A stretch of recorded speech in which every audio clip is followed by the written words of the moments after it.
جانای نازنین از عشق مردم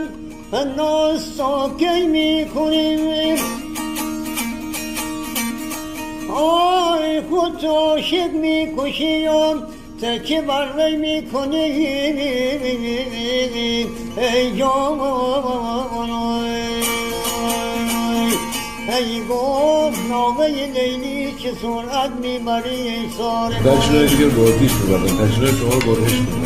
میبردن البته عالی بود بی‌نظیر بود موسیقی مازندران همیشه دوست داشت که اصلا یه جدا بزنن